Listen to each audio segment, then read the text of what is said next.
Mag-aalas 10 ng umagang iyon ay masayang naglalaro ang mga bata sa gilid ng gubat, habang abala naman ang mga magsasaka sa pag-aararo sa kanilang mga sakahan. Igmi, saluhin mo ang bula.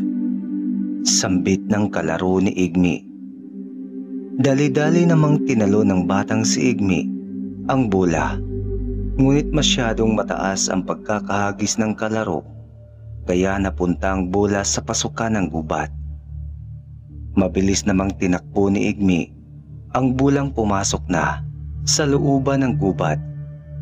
Hindi alintana ng batang si Igmi ang may kadilimang lugar basta't makuha lamang niya ang bola.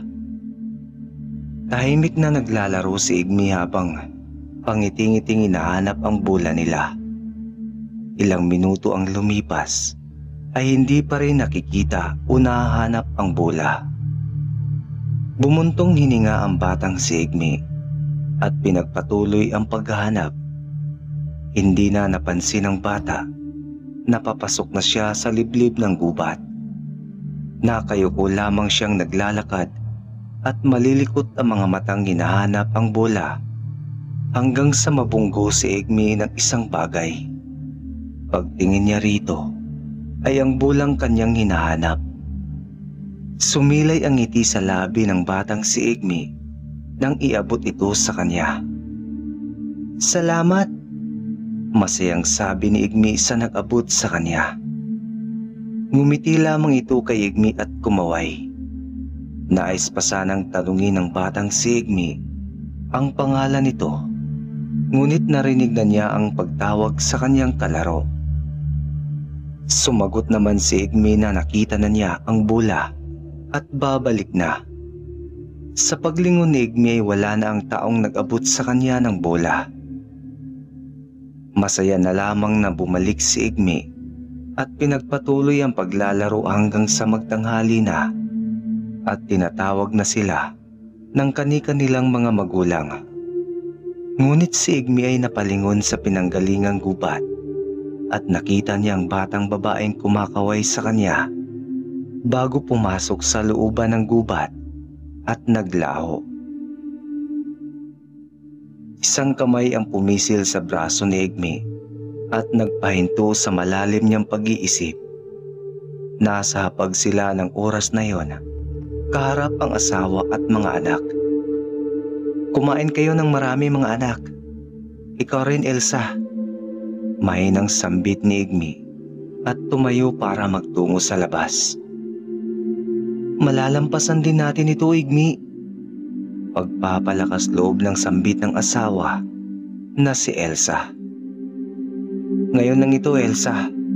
Makakaahon din tayo sa hirap. Malungkot na saad ni Igmi habang nakatingala sa langit na tilay nananalangin. Bitbit ang maliit na supot ay naglalakad na si Igmi patungo sa kanilang bukirin. Minana niya sa kanyang mga magulang. Doon na lamang siya kakain dahil hindi kaya ng kanyang loob ang makitang talbos ng kamuti ang inulam ng kanyang mga anak. Simula nang natuyot ang lupa at ang sapa sa lugar nila, ay nagsimula na ang hirap sa kanilang baryo na dati ay sagana. At nang bumalik ang tag-ulan na kay tagal nilang hinihintay at may tubig na rin sa sapa, ay akala nila babalik na ang sigla ng baryo nila. Ngunit hindi iyon ang nangyari. Nagmahala ng mga bilihin, pati abono at mga pangangailangan sa pagsasaka, kaya hirap makaahon ng iba dahil hindi pa nakabawi sa ilang taong pagkakatuyot ng lupa. Ang bigat ng dinadala mo ngayon, Igmi, ah. Wika ni Mang Ador nang sumabay sa kanyang paglalakad patungong bukid. Wala pa rin kasi akong pambili ng binhi at pataba, Mang Ador. Malungkot niyang wika. Bitawan lang kaya natin ang pagsasaka. Tingin ko wala nang pag-asa ang lupa dito sa baryo natin. Malungkot ding wika ni Ador. Balita ko binibinta na ng mga kasamahan nating magsasaka ang kanilang mga lupa at nagsialisa na rito. Dugtong pa nito. Yan din ang pumapasok sa isip ko, Mang Ador. Minsan na rin naming napag-usapan yan ni Elsa. Pero ayaw niya ibenta dahil pamana ito ng mga magulang ko. Sayang din naman kasi, Igmi. Mahalagang lupa dahil dito tayo nabubuhay. Sagot ni Ador. Tama ka, Mang Ador. Kaya gulong-gulo na ang isip ko eh. Mangutang na lang kaya tayo. Yung sakto lang na kaya nating bayaran. Suhestyon ni Mang Ador.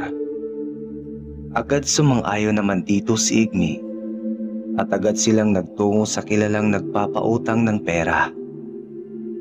Habang naglalakad sila Ador at Igmi patungo sa bahay ng nagpapautang, ay marami silang nakasalubong.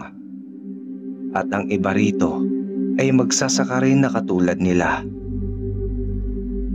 Baka wala ka nang maiuwi niyan sa pamilya mo. Tinig nila Ador at Igmi sa mga nakakasalubong nila. Kalahati lang ipupusta ko, tsaka malakas ang kutob kong mananalo ako ngayon. Sagot ng kausap. Minsan mo nang sinabi sa akin yan, pero hindi naman nagkakatotoo. Basta, bilisan na nga natin at kating-kati na akong manalo. Mabilis na ngang naglakad ang dalawa. Sasabungero ang punta ng mga yon. Sambit ni Ador dahil sinusundan pa rin ng tingin ni Igmi ang mga lalaki. Alam ko naman yan, Mang Ador. Hindi ko lang lubos maisip na may mga taong ganyan na sinasapalaran ng kaunting pera sa sugal. Huwag mo nang isipin yon. Buhay nila yan at dyan sila masaya. Sabi na lamang ni Ador at hinila na si Igmi na umiiling-iling sa katwirang sinambit ni Ador. Ilang sandali pa masayang naglalakad pabalik sila Ador at Igmi. Mabilis kasi silang pinautang ng babae na may mga anak nang nagtatrabaho sa ibang bansa at malakas daw ang kitaan ng mga ito, kaya nagpapautang para raw umikot ang pera. Medyo tinablan si Igmi sa sinambit ng Ali dahil hindi niya siniseryoso ang pag-aaral dati. Oh, saan na balak mo ngayon? May 5,000 ka na. Wika ni Mang Ador habang naglalakad sila. Bibili ng binhi at mga kailangan ko sa bukid, tsaka pagkain na rin. Hindi ka kasi yan, Igmi. Dapat 10,000 na lang ang inutang mo kagaya ko. Pagkakasyahin ko, Mang Ador. Mahirap na, baka mawala pa sa amin ang bukirin. Hindi na lamang sumagot pa si Ador. Sa bagay, malaki na rin ang 10,000 at baka nga hindi makabayad si Igmi. Hindi kagaya ni Mang Ador na may anak na nagtatrabaho sa Maynila. Sabay-sabay na napatingin sila Igmi at Ador sa sigawan ng mga tao sa loob ng sabungan. Malamang may nanalo na naman at natatalo dahil sa malakas na sigawan. Lalampasan na sana ni Igmi ang sabungan, ngunit mahigpit siyang hinawakan ni Ador sa braso at agad nahulaan ni Igmi ang ibig ipahiwatig nito. Pahihiramin kita ng 1,000, Igmi. Samahan mo lang ako sa loob. Pangako, matagal ko yang sisingilin. Sambit nito at wala nang nagawa pa si Igmi nang iabot sa kanyang 1,000. Pagkatapos ay hinila na siya papasok sa sabungan. Kagaya ng inaasahan, napakaingay sa loob ng sabungan. Hindi sanay si Igmi sa ingay, lalo pat ito ang unang pasok niya sa sabungan. Wala naman siyang magawa dahil malakas ang hatak ni Ador at ng 1,000. Oh, anong napala mo? Hinayupa ka. Nadamay patuloy 3,000 ko sa'yo. Dinig ni Igmi sa 2 lalaking nakasalubong. Sila yung mga lalaking nakasalubong nila kanina sa pautangan. Kinabahan si Igmi na baka ito rin ang sasapitin ni Mang Ador. Pero malakas pa sa kanya si Ador kaya nahila siya papasok sa maraming tao. Sumabay ka na sa akin. Ipusta mo na rin ang 1,000 pinahiram ko sa'yo. Wala na namang nagawa si Igme nang kunin sa kanyang 1,000 pinahiram nito. Nanood na lamang siya sa mga sabongero na nasa gitna ng sabungan na may mga hawak na manok. Kinakabahan si Igme na baka matalo si Ador at piliting singilin sa kanyang 1,000 nito. Lagot siya sa kanyang asawa. Nagsimula na naman ang panibagong sabong. Nakatingin lang si Igme sa lalaki na nakaabang sa manok nito. May kalakihan ng katawan at gwapo.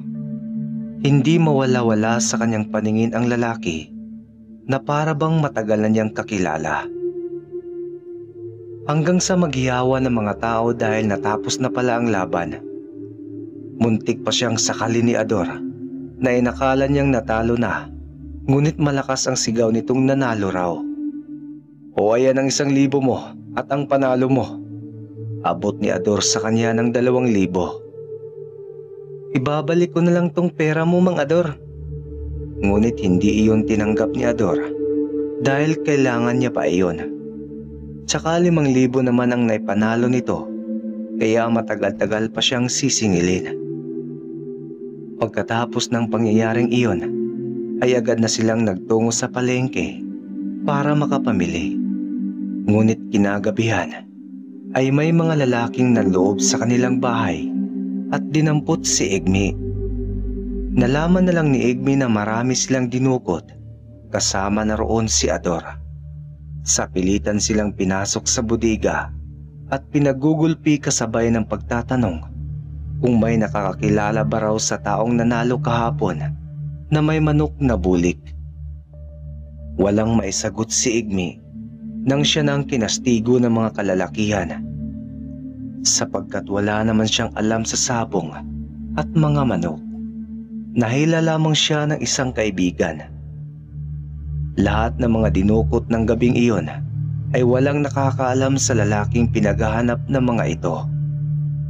Pag-aalala sa kanyang pamilya ang nasa isip ni Igme dahil isang gabi na siyang hindi nakakauwi at lalo siyang kinakabahan nang marinig nilang ililibing sila sa likod ng budigang pinaglagakan sa kanila kapag hindi nahanap o nahuli ang lalaki.